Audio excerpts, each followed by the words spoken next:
Hey everybody, and welcome to Esa Fonts. And there is my... Okay, first technical glitch of the day. Today we are talking about Esa Fonts, and that is embroidery specific alphabets, or otherwise known as extra special alphabets. And hopefully I'm going to be performing some font magic for you today.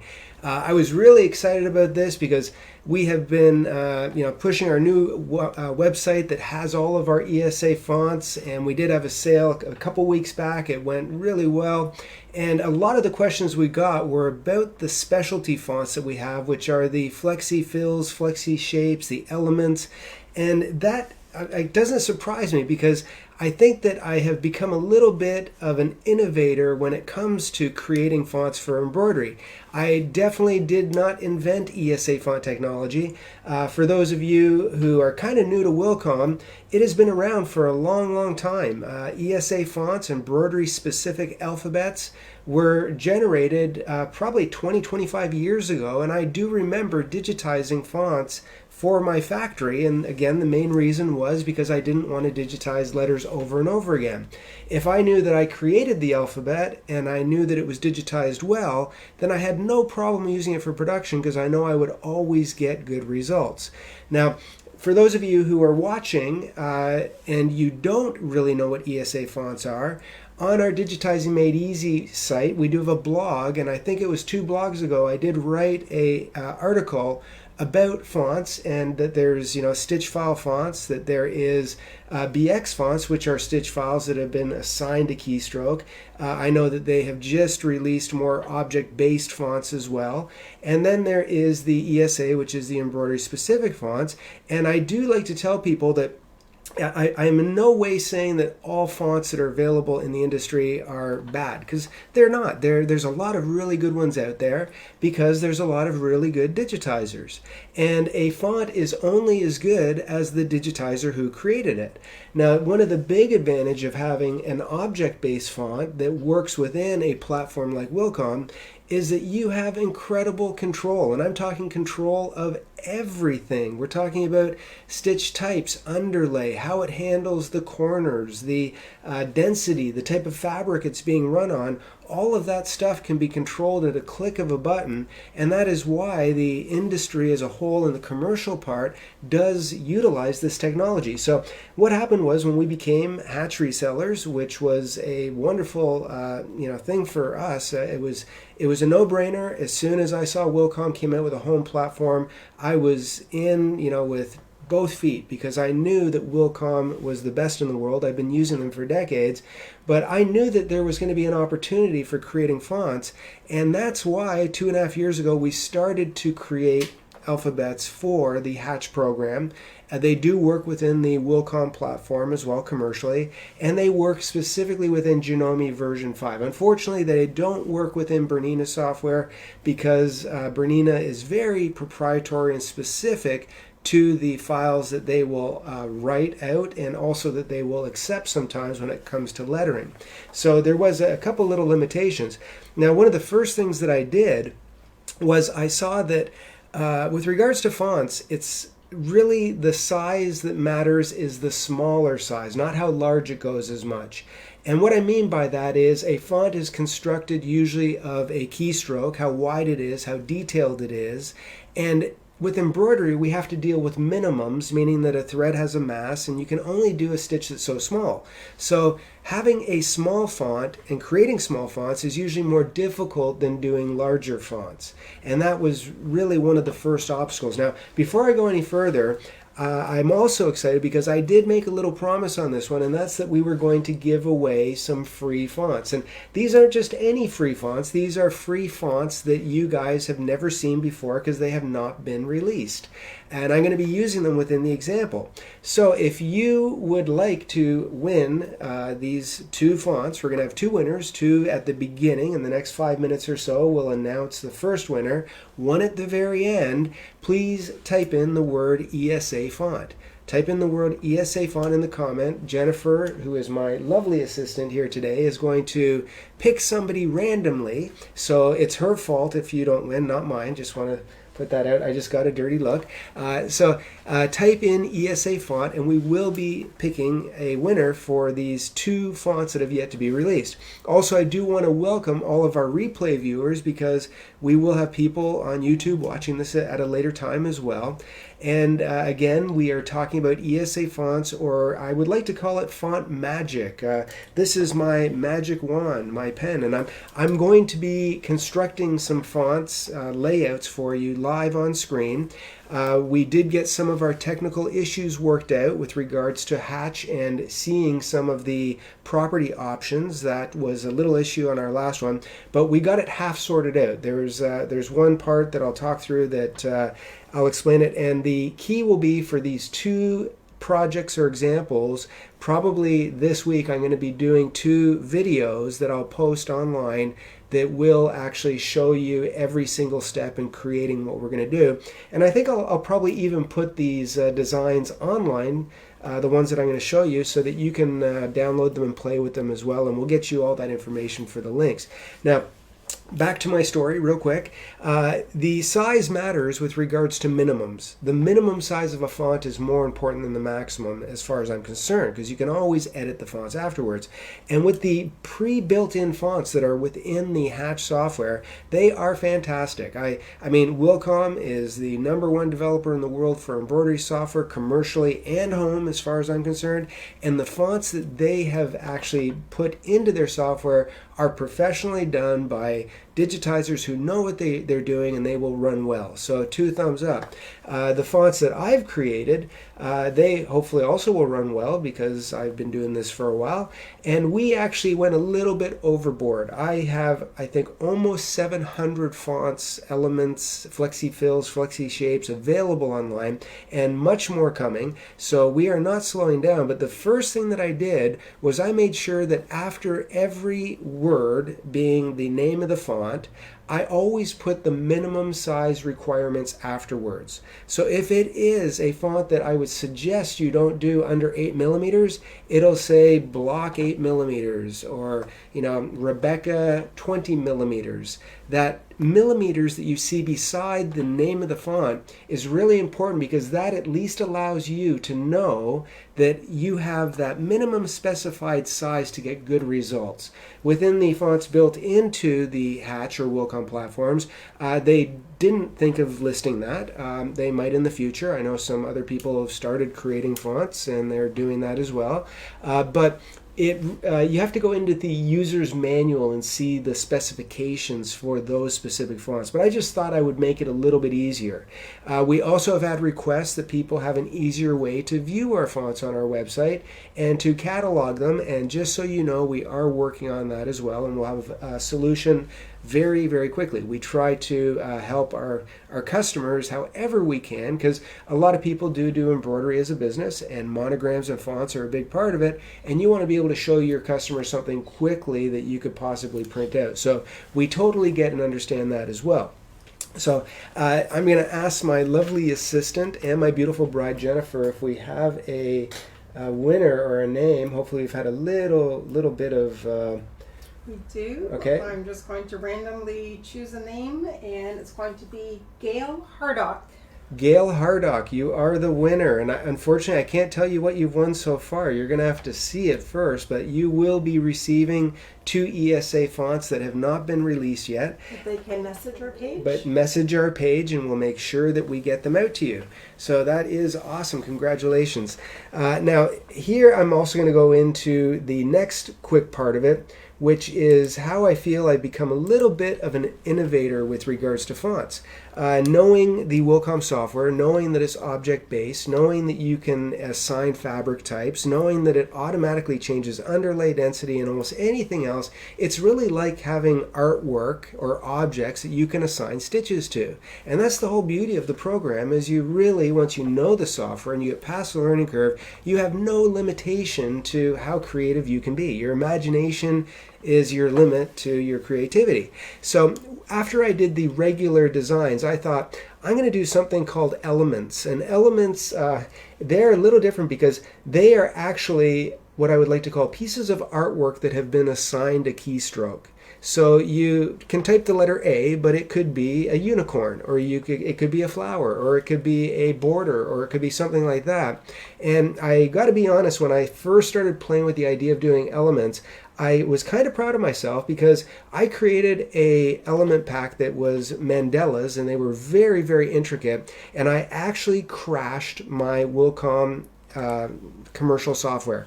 It was too much mathematically for it to handle, and it froze up. I couldn't get it going again, and I very quickly realized that there's got to be limitations, because you got to remember that most letters can have anywhere from one object. The letter I in a block has one object. K might have 3 objects, and even with script letters, you might have 6, 7, 8 objects to create that. But I was doing things with literally hundreds of objects in them, and they're resizable, and that's where we started to run into some problems. Now, I'm going to really quickly go into the Hatch software. So bear with me. This is where we cross our fingers and hope technology works. So I'm going to come right over here, and hopefully you guys, there's a little bit of a lag, but hopefully you're seeing the Hatch platform now. And this is what I would classify as an ESA object. These are actually designs, and if I click this one is I guess uppercase, lowercase z, then Halloween 1 elements. This one has not been released yet, by the way, but it's coming. But this actually is assigned to the letter P. And if I go to my insert characters, then I can see all of the other elements or designs that have been assigned to the keystrokes, because there's no other way that you could memorize or see, or you could have a page maybe, but within the insert character part of the software, you can basically come in, you can choose one, click OK, and then you can assign that element and it will come up as an object. And some of our elements get really crazy. I mean, we have unicorns, we have all kinds of borders and shapes. Just a little heads up, we have been really promoting Flexi Fills lately, the last probably 5 or 6 months, and after today you're going to know exactly what they do. But after we get through with the Flexi Fills, I have about 45 new element packs that are ready to be released. I have not slowed down one bit when it comes to creating these designs. So that's what an element does. An element is a design that has been assigned a keystroke. The beautiful part of it is there is really no limitation to how much you can resize it. I can take this and make it gigantic, and it's always going to have the perfect outlines. I can also take it and hit the H key, and it will automatically give me objects so that I can go in and change stitch angles. I can, basically grab a part of an object, and I can take that and just move it over here, and it will become an object in itself. So there is no limitations to what you can do. Now, the next thing that we did you have a question, Jennifer? Heather is asking Yes. which ESA fonts are best for Puffy foam. Okay, there was a question, and I'll answer this right away. Which ESA fonts are best for Puffy foam? The ones that I've created, would specifically be in a category for 3D foam. And they will say 3D usually in front of them, and probably the word foam as well. The reason why they are completely separate is because with foam, if you understand the theory of it, and we're going off track a little bit, but the ends either have to be capped or pinched. You can't have any open ends on an object, like the end of a letter I has an open end. So you either have to pinch it like the point of a pencil, or you have to cap the end so that it doesn't waterfall over. So we do have 3D foam fonts. They are usually digitized with more density as well within the design. And strangely enough, we're going to be doing something with 3D in the project that we're going to be getting to. So you'll see a little bit of that as we go through. A closed end object, no problem. An O has no open end, so you're going to be just fine. Now moving on, because I do want to explain the Flexi Fills and the Flexi Shapes very quickly, and I'll just go back out of the software here for a second and come back over to this one. Now the Flexi Fills and Flexi Shapes are somewhat similar to each other, and a lot of people have been confused by them because I've had, let's say, the name of a font, which could be whatever, athletic, and it'll say athletic 20 millimeters. And then there'll be athletic 20 millimeters, and then there'll be an FF afterwards, which means that it's a Flexi Fill font. The Flexi Shapes are the exact same type of idea as the Flexi Fills, meaning that it's a single directional fill for the object that I've created. Now let's go back over to Wilcom real quick again, and we get to play with all kinds of technology here. And there we go. I'm back up, and I'm going to bring up another object. Now here, if I look at this, I have the letter B, and this is Agua 40 millimeters. And it is a bee that actually turns as it creates the stitches. You actually have all of the stitching turning, and if I click on the H key and select that object, you can see all of the stitch angles that are turning within this object. Now that's a regular font, and that's the way it was meant to be digitized. This is the exact same font. This is an Agua 40 millimeter, but it is a Flexi Fill. And if you notice, there is actually no turning of the stitch angles. If I select that object, all you're going to see is a single direction. I can change the angle, and it'll just change the direction. Now, the reason why that's kind of important is because you are talking about doing a design at a single angle. And I'm going to go back to the screen so I can see you guys. When you are digitizing something that is turning angles and you have one object layering over or under another, you're basically creating blocks. You're creating multiple blocks to create that shape.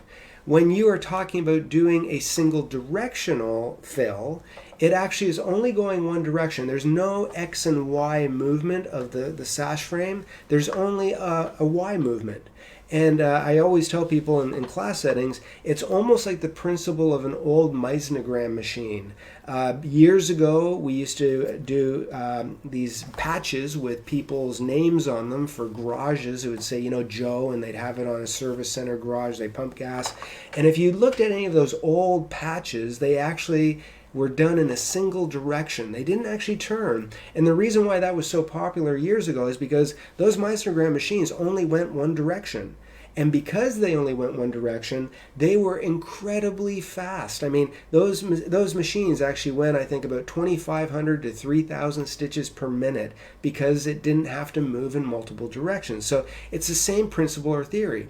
Now, the reason why I really wanted to get into Flexi Fills is because it's only going one direction. There's no overlapping of objects, and it actually allows me to have more freedom to use stitch types, motif fills, create specialty effects within those types of letters. Now, given, I guess you could say that for the most part, it has to be with larger letters, not smaller ones, but you're really not limited on anything that you want to do within the design.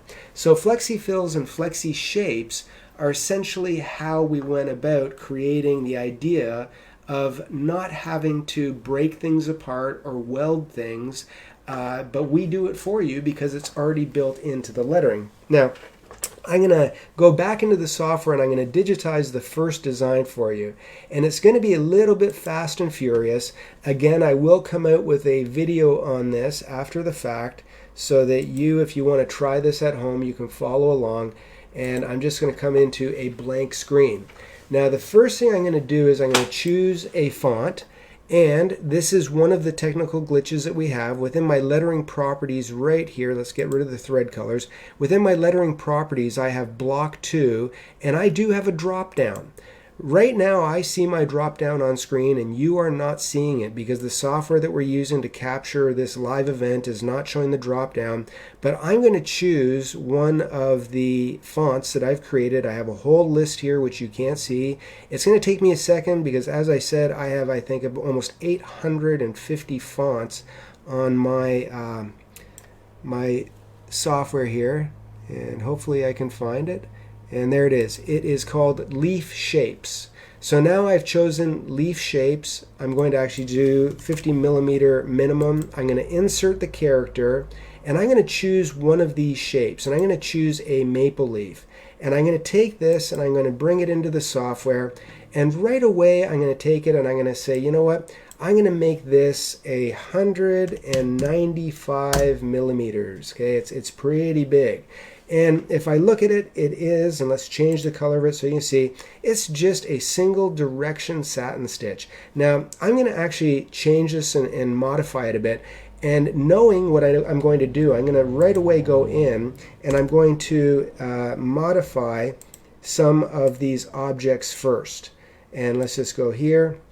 I'm going to zoom in just a tad, and I'm going to get rid of these objects right here. Let's delete those, and then I'm going to grab the bottom ones and I'm going to move them up.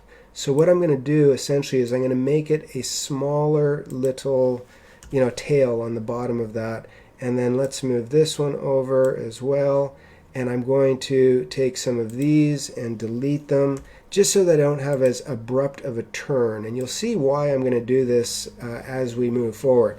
Now there I've made some modifications to that so that I no longer have that big long tail or stem, I guess, on the bottom of that. Now at this point here, I'm going to take that and I'm going to duplicate that object, and I'm going to change the color of it. So you can see now I have two objects, and I'm just going to hide this one very quickly so that I'm still dealing with my first one.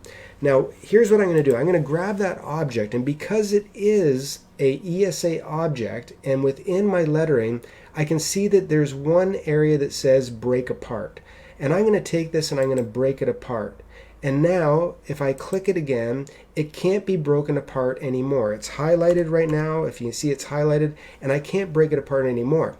Now that's kind of important because what I'm going to do is I'm going to turn this into an applique.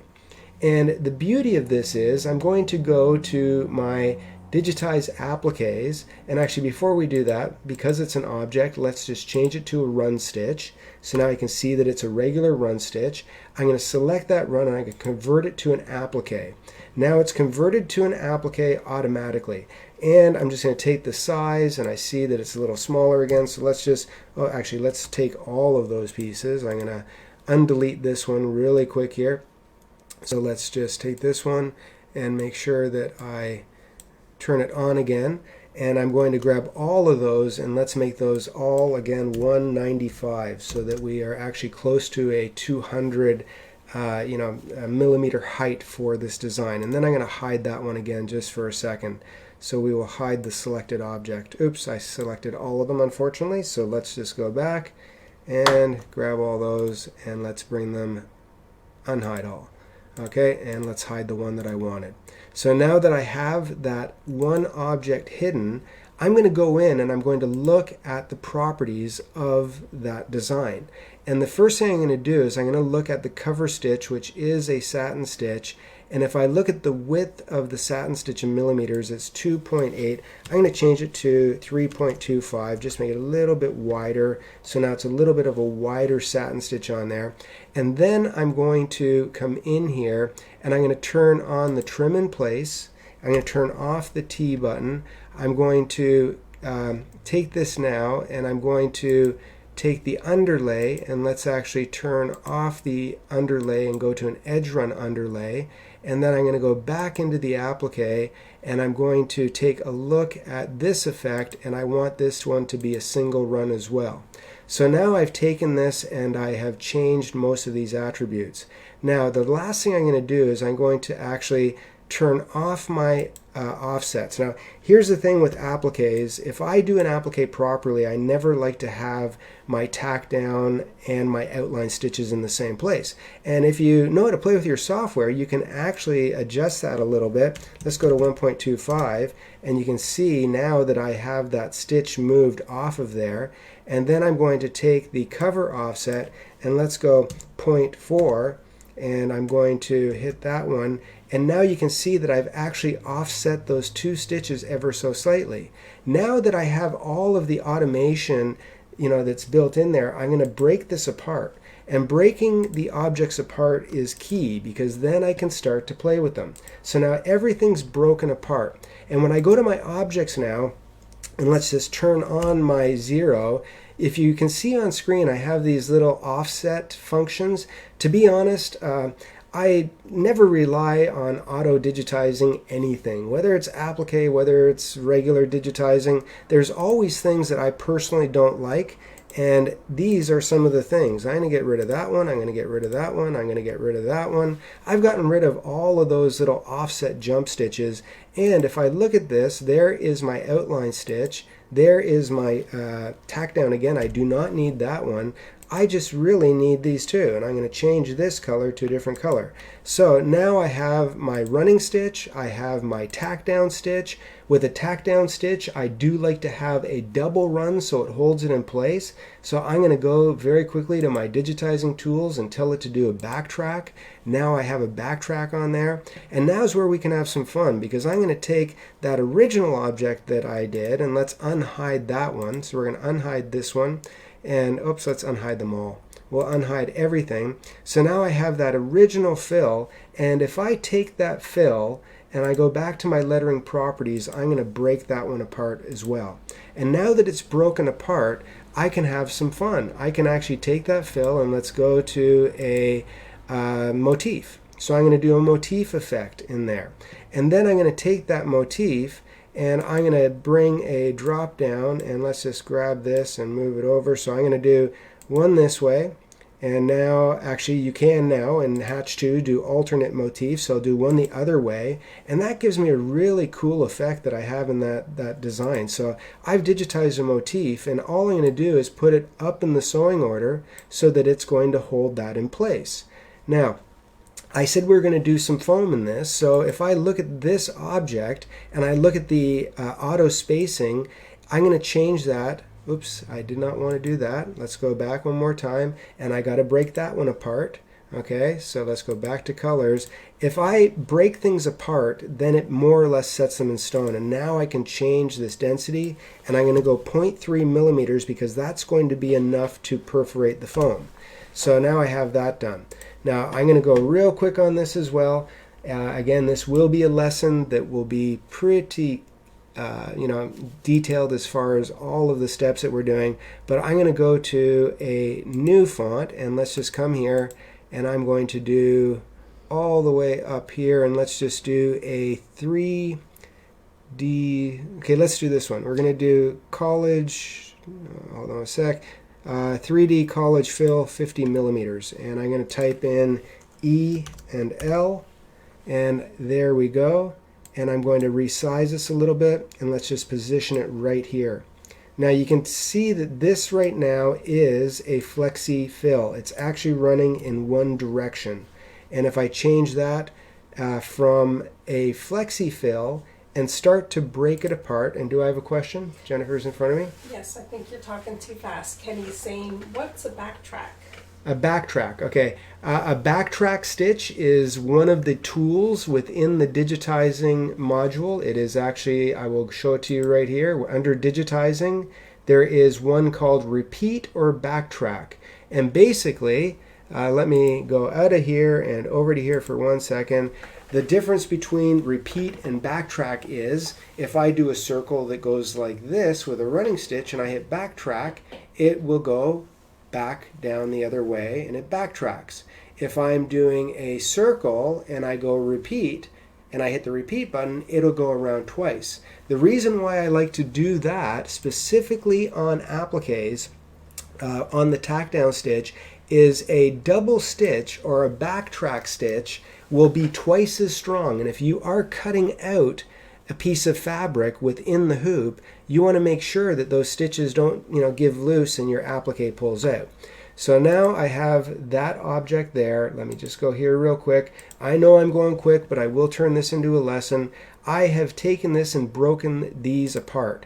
And the beauty of that is now I can basically take those objects that they're broken apart, and I can then grab them and turn them into an outline and into a satin stitch, and I can make that 3 millimeters, and I now have a 3 millimeter satin stitch. I can go to my underlay, I can do an edge run stitch, I'm going to make sure that my inset value is to medium because I don't want it to be popping out the outside, because I'm going to do this in foam as well. And I'm going to take this with the auto spacing and I'm going to change it from 0.4 to 0.3, so it's going to perforate the foam. Now I actually have foam letters, and let's just take those and change those to the same color as the outline that I just did. So there I have that. Now here's the one other thing that I'm going to do. I'm going to grab that original motif fill, and under my digitizing toolbox I can tell it that I want to digitize a hole. And what I'm going to do is I'm going to very quickly just outline around halfway through that satin stitch, and I'm going to digitize a hole. And when I get back here, I'm going to hit enter twice, and now if you look at this, I have a hole there. Then I can take the next one, I'm going to digitize another hole, and this time I'm going to do it on the L. So now I have another hole right here, and very quickly go all the way to here, hit the enter twice, and now I've created 2 holes. So there I actually have a design that is going to be a motif fill. I'm going to put some foam down. I'm going to actually do it on a canvas bag. If you saw the little intro video that I did, I showed you all of the cool pieces that I was going to do for this. But now I'm going to do one more quick little thing. I'm going to add one more thing of lettering, and I chose a font for this. It is called Ferenden, and it is, and I'm just scrolling through, I apologize, but when you have like 850 fonts, that includes the built-ins, all in the same directory, sometimes it takes you a little bit of time to find them. So here we go. I have really close. Okay, so here it is right here. I'm going to type in the words embroidery, and let's just take the caps, put them on. Oops, legacy. Okay, and then I'm going to change that to 12 millimeters, make it smaller. I'm going to take that, hit the H key on that, and when I grab that, oops, oh, that's what I love about the undos. Let's just grab that object, hit the H key. Now's when I can go in and I can adjust all the spacing on my letters so that I know that they're going to join closest point. Now, if you don't know what I mean by that, I'm going to turn off the true view. I'm going to zoom into some of these letters so you can see it. And let's actually just change the color of that as well so it's the same color. And now when you look at this, you can see that there is actual trims and jumps. But if I move these close enough together so that they're within 0.2 millimeters, then what happens is it will automatically join closest point between the letters, and you'll have something that is going to be much more production friendly. Now, Jennifer, you have another question? Yes, Robin is asking, is there a way to sort the directory or make different folders to sort the fonts? That is a great question. The question was, is there a way to assort the directory or make folders for the fonts? That is something that I will have to personally ask Wilcom, because I know that for installing ESA fonts, they all go into one folder, and it is the user lettering folder, and they then automatically show up within your object properties within the fonts. I personally don't think that you'd be able to make subfolders, because then it wouldn't know where to look for it. But that might be something that I could inquire with the software developer so that it makes everybody's life a little bit easier. And that is a great idea. I'll probably steal it as my own. No, I will not do that. That's a great idea, and I think yes, Robin, that was a fantastic idea. And we will definitely look into seeing if that is possible. Okay, so now I've taken this. I have this right here. I'm just going to put it underneath. I can resize this lettering, and because it's object-based, I can make it whatever size I want and then basically put it into play. So there I have created a design.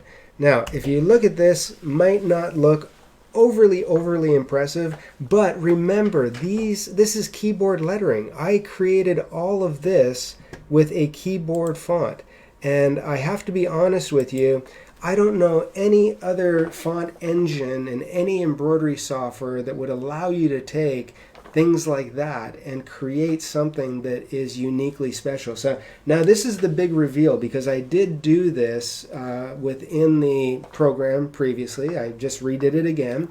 It took me a few minutes to create it, but it really wasn't hard as long as you understand your software, and that's what we're here for you. We do everything possible to help you guys get past the learning curve, but we're going to actually turn on our other camera, and I'm going to switch over, and ta-da, here we go. Jennifer is going to turn over the light right now, just so that we get the sparkle, and here we go. Wayne had a question. Okay, so there is the design on a canvas bag. Now I might be raising my voice just a little bit because my mic is on a bit of a leash. And what was the question? Wayne was asking, can you use the letter spacing, the kerning tools to respace the letters? Can you? Yes, you can. You can. There is a feature which allows you to adjust the spacing between letters. The only issue with that is that because fonts are created differently and assigned to different letters, the spacing isn't always equal. So I usually will adjust it so I get the best results, and then I will go in, hit the H key, and fine-tune each letter afterwards. So here we actually have our little canvas bag, and I use a piece of sparkly foam. Now, to be honest, this foam I would not use on a wearable item because it is going to probably fall away from it after it's done the way it was. That's why I actually put the motif fill in there. I knew that as a canvas bag, you can see this is a canvas bag that's being opened here. As a canvas bag, that motif fill is going to hold down all of those stitches. And now when I take this and I start to tear away all of the pieces, all of the objects that are in here, and I just have to grab this, pull away at it as I'm moving forward, and I might have some little straggly bits that I have to get out of there. But there I have a incredible, beautiful design. I mean, that is really, really cool. I mean, if you think that's cool, please type in the comments, that is so cool. Now, here's the next thing. I actually did the letters. These were the ESA Flexi Fill letters, and I was able to change them to an outline very easily because it was one object. If those were letters that were digitized individually, you wouldn't be able to do what I did as easily. But now I'm going to come in here, I'm going to grab the inside of these. While you're doing that, Kenny has a question in regards to that. Mm-hmm. He was asking, you digitized the holes in the E and the L. Is that method that you did preferred over remove overlap function? For me, yes. And I hope you all heard what Jennifer said, because I can't remember to repeat it word for word. But yes, I would definitely digitize it manually, and that way I'm getting halfway in between, and I know I'm going to have good coverage. Doing it the other way, the software will sort of automate some of the process, and it might not give me as clean of a breakaway. But if we look at that, and here I'm going to try to get that under the camera, that is super, super cool. We are talking about a bag that's done, and I'm going to get back in front of the camera over here, guys, and I got to move this one, and sorry for the delay, but if you look at that, that is like ultra, ultra cool. And that is a keyboard font. I dare you to go to any other software developer, any other program, show them something like this and say, will you create this for me with your keyboard lettering? I know that is not going to happen, and that's because we have pushed the boundaries of fonts. We have a few more questions. Yes. Cindy is asking, are there any plans for Mylar fonts or monograms? Well, here's the thing, and the question was, is there any plans for Mylar fonts or monograms? Every single Flexi Fill lettering that I've done can easily be turned into Mylar, almost automatically. I will post a video. Jennifer, please put that on the list, but I'll post a video taking a font and showing you the properties to take that, turn it into Mylar with a border, and I can pretty much guarantee you'll do that within a matter of minutes. Like we're talking 90 seconds or less. But again, it's using the Flexi Fills, and that's why we try to, kind of bend the boundaries and understand, how you can achieve these things with much easier results.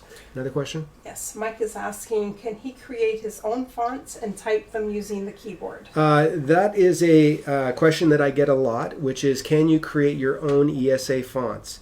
The easy answer for that is yes, you can if you do purchase the higher levels of Wilcom's E4 platform. The creation of ESA fonts can only be done in the commercial platform, and if you've ever priced it out, it is significantly more than the home version of Hatch, which, to be honest, you end up getting almost the same functionality. The other thing that I would also mention is there is a learning curve with creating fonts in the same way that there is with digitizing.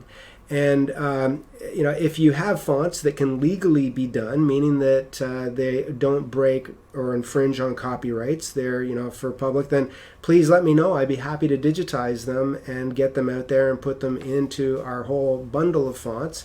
But what I said before is very true, that any font is only as good as the person who digitized it. And that's why I, really feel that with the BX fonts, it's a great idea. It was a great concept, but it opened up this door where anybody and their mother or sister or brother could digitize fonts, and some of them are really well done, and then there's a whole bunch that are just terrible. Yes. Robin is asking about the foam sheet. Is it any suggestions for what they should use for something like that? The foam sheet that I use for this specific example, I'm going to go to picture for a second, but we are talking about, this that's nice and sparkly. That is compliments of my beautiful wife Jennifer, because she was at one of these dollar store places, and she was just walking down the aisle and saw some of this crafty sparkly foam. Jennifer, they can hear you, right?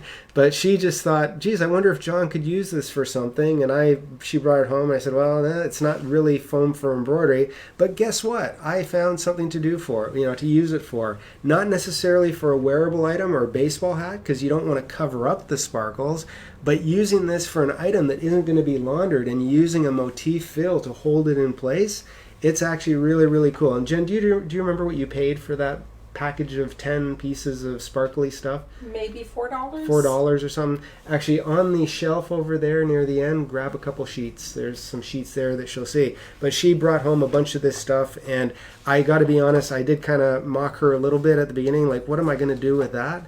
But lo and behold, she was right, which is always the case. I'm surprised she didn't pipe in on that. Did you find some? Awesome. Okay, so to give you an idea, and she had a variety of colors. It came basically in a pack like this. I mean, it was just dollar store stuff, and she bought me a whole bunch of different... Who doesn't like the dollar store? Yeah, I mean, it's a dollar store, so it was a great way, and I'll post that design online. It's an embroidery legacy design, and I'd love if you ran it, because it helps to promote us. The word John Deere is not on there, so you can do it without going too overboard, but it's a really cool design. Now, I do have one more design I'd like to do real quick. Jennifer will let me know if there's more questions coming in, but there's one more really quick design, and this one I am in love with because it's never been really done before the way I've done it. I came up with the adding, the minimum size at the end of the ESA fonts. That was kind of a little smart. And then I started elements, which I thought was a really cool idea. And then I did the Flexi Fills, and I thought, oh, that's awesome. And then I did Flexi Shapes. Under our Flexi Shapes, we have key fob shapes. We have all kinds of different shapes. But then I started to think, there is a gigantically huge quilting market out there. Is there any quilters out there? If you're a quilter, please put thumbs up, say yay, that's me. So I thought, this really could be done in a different way, where we do quilt objects that are actually digitized well. I'm talking about real wet work. That's the Elmer Fudd version, so real redwork, but real redwork designs that have exactly 2 passes but could be used as a keyboard font. So that is my big reveal. We have created one, we've just released it.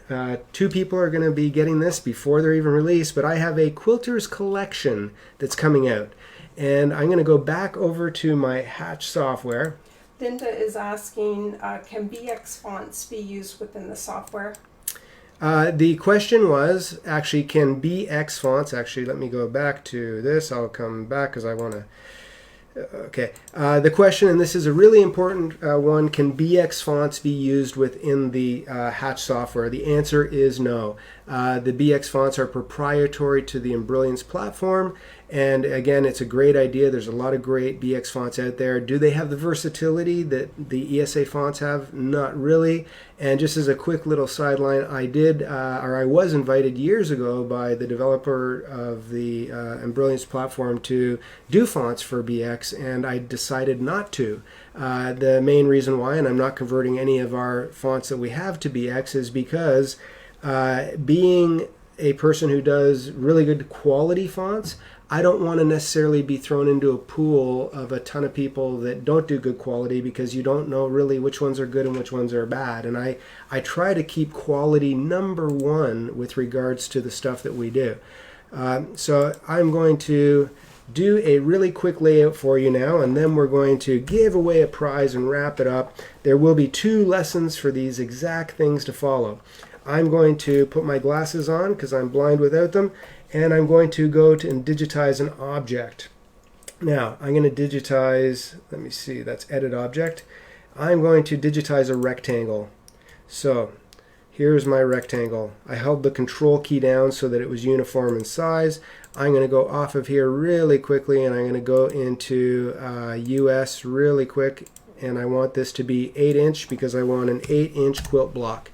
So there is my size. Put that to 1:1, and let's just make it an outline, and I'll change it from white to red just so you can see it on screen. So there is my quilt block that I'm going to be working with. Now here's what I'm going to do. I'm going to go into my lettering, and let's go into lettering, and I'm going to pull down in my massive font list, which you can't see, my newest font, which is Quilters Collection. Quilters Collection 1 is the one that's being released. Now keep in mind, whenever you see something that says Quilters Collection 1, that means that guess what's probably coming next? Quilters Collection 2. So we will have more of these as time goes on, and I'm having trouble finding it because I forgot how I named it. It is within the Elements packs. Now, I mentioned before that within the Elements we have a capital Z and a lowercase z, and the reason why I did that is, again, I tried to be a little bit smarter, and there I found it. So you can see now on your screen I have Quilters Collection 1. I'll go to Insert Characters, and there's all the different, I think there's like 53 different Quilters designs that are in there. Now the reason why we have the capital Z and the lowercase z is because these are graphically so mathematically intensive that if I didn't put them at the end of the list, they might start to freeze up your software. If you are just calling up, one object, like I'll call up the letter L right now, and I'm going to open this up and hit OK. And if I bring that L and make it bigger and put it in the corner, let's say something like this. Okay, now here's what I'm going to do as well. I'm going to take that first one and let's duplicate that. And now that I've duplicated it, I'm going to take that and I'm going to make it about 90% smaller. So that way I have a guideline to know that this is going to perfectly line up right about there. And then I can just use my keys to go over. Now I'll change that color in a second because I know you're seeing white on the screen and it's not necessarily the friendliest color. But I basically used some digitized objects like squares so that I can get the placement. Now because I have that one object in place and that is digitized as redwork, now I can go to my create layouts within my digitizing tools. And I'm going to go to the copy reflective. Now the reason why I'm copying reflective is because I can take this now and I can move it and I can make it so that it's going to come right to about here, and when I hit the enter I now have duplicated it into 4 different objects. And you can see that that's pretty much, perfect exactly where it should be. Now I'm going to take that and I'm going to go back into my lettering, and let's go and choose another object. So this time I won't choose the letter L. Let's just go out of there. I'm going to choose another character, and let's bring in, let's say, this one right here. So this is the letter A within that object. And I'm going to take that one, I'm going to make it nice and big, and let's make it even a little bit bigger. And now I'm going to take that and I'm going to center it up to the 0, 0 points on my, actually I don't have the 0, 0 there, but let's just do this. I'll eyeball it, get it as close to the center as possible, and do something like that. And let's change that color to purple as well. So now I have those 2 objects that are together. Question? No, I just wanted to give people time for the next winner if they want to type ESA quilt. Okay, if you want to type the word ESA quilt, then type those words in now and we will pick the next or the last lucky winner. Now, because I have this as objects, I could, if I wanted to, put a letter on the inside of that, an actual letter. So I actually, for time's sake, I know we're almost running over, so I'm not going to put a letter, but you can imagine that I put a letter J or something in the middle of there. Now, because these are actually objects, I can break them apart. And the reason why I'd want to break them apart is because now I can take that one object and let's make that into a satin stitch. And now I have a satin stitch that's going around there, so it's going to be a little bit bigger. So if I put a satin stitch letter inside, it's going to look even better. Now here's the beauty of it. I'm going to take these 2 objects, these last 2 objects, I'm going to delete them. So I have my original object right there. I'm going to select that. I'm going to go back to my create layouts, and I have one called Ambience Quilting, and I have it set at approximately, let's go approximately 8 inches, and I'm going to click the OK. I think my other measurements are all right. And now if you look, it actually did Ambience Quilting, but there's a problem. And again, it went over top of some of my other objects. Now if you ever see that happen, that means that some of your objects were not yet broken apart. That break apart tool is really, really important. So if I click this now as a whole, and I go back to my lettering, and I go and I break that apart, and then I click it again one more time, and now you can see that it's grayed out. So now it's completely broken apart. And if I go back to that same create layouts, and I have to have it highlighted, and I hit Ambience Quilting, and I'm going to do an 8-inch stipple, watch what's going to happen. It actually does a stipple stitch. Oh, it didn't do it all the way. Okay, technical error. Let's try that one more time. Here's what I'm going to do. I'm going to grab just these ones, and let's break apart these.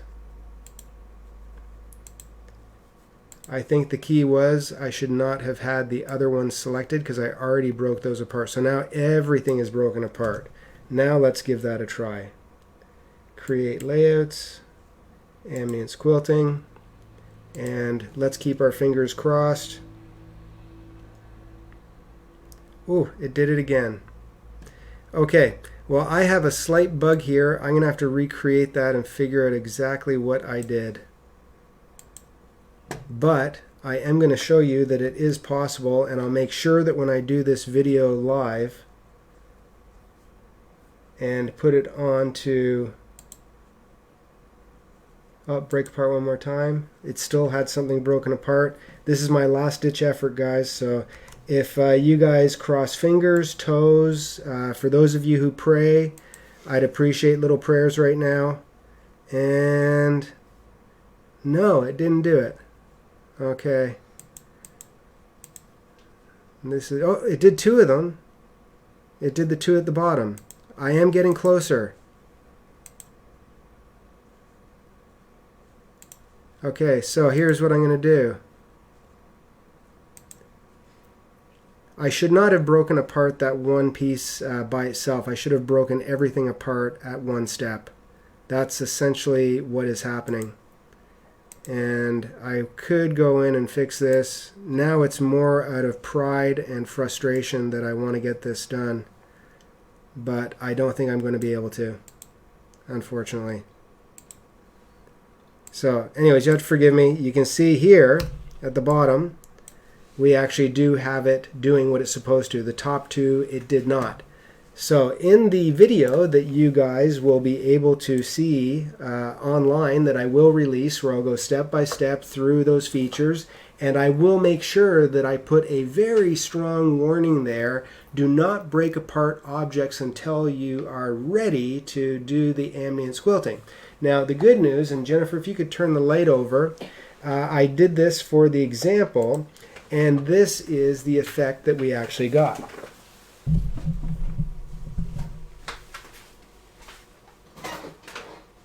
Okay, so I have a piece of batting here, and if you look at this, you can actually see that it did do the stippling stitch perfectly, and I have beautiful outlines around everything. You haven't switched over? Oh, do I not have it switched over? Thank you. There we go. Okay. People laughing at me? Okay. Here we go. So there you can see we actually have the Quilters Collection 1, which is done in a redwork style, and then we did the ambience stippling around the outside, and we actually have a beautiful raised effect within that design. So we will post that one online as well, as far as a sample for you guys just to sew. As I mentioned, I actually put a satin border around just the heart, and I put a satin J on the inside for Jennifer, because it's not for John, it's for my beautiful wife Jennifer.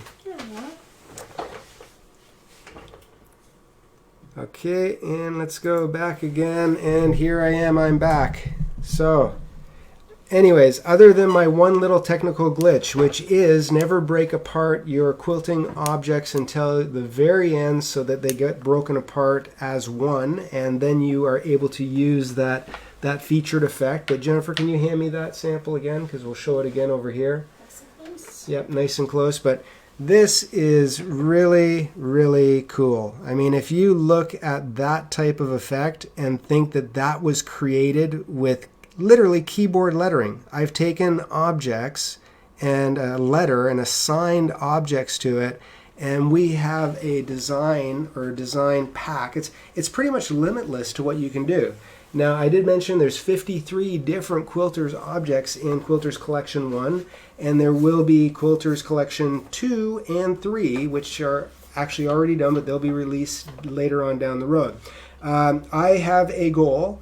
My goal is to hit 1,000 Esa Fonts elements, Flexi Fills, Flexi Shapes, key fobs, quilting design packs.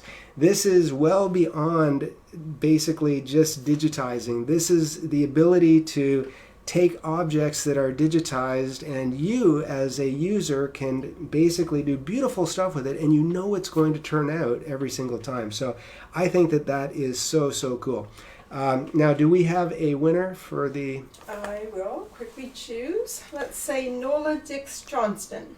Nola Dix Johnston. Dix Johnson. So Nola, you are the lucky winner of the Quilters Collection 1, as well as the Leaves Shapes, Flexi Shapes. So he can email Yep, so if you email into us or message us, we'll make sure that you get those. Now, I hope you guys have enjoyed this session. I get really, really passionate about Wilcom. Obviously, I hope it comes across because I'm really honest about it. I love their software. I love what it can do. I've used it for 30 years. The ability to use fonts like this, it's like I'm like a kid in a candy store. It's like having all these toys that I get to play with. Now, if you do ever get a chance to see us at any events, we have really slowed down on our event schedule this year compared to last. But we are going to be in Louisville, Kentucky at Austin Sewing Center September 6th to the 8th. And that is a 3-day event. We do a 2-day hands-on embroidery event where we do all kinds of projects, and there is a one-day digitizing event there as well that we'll be doing.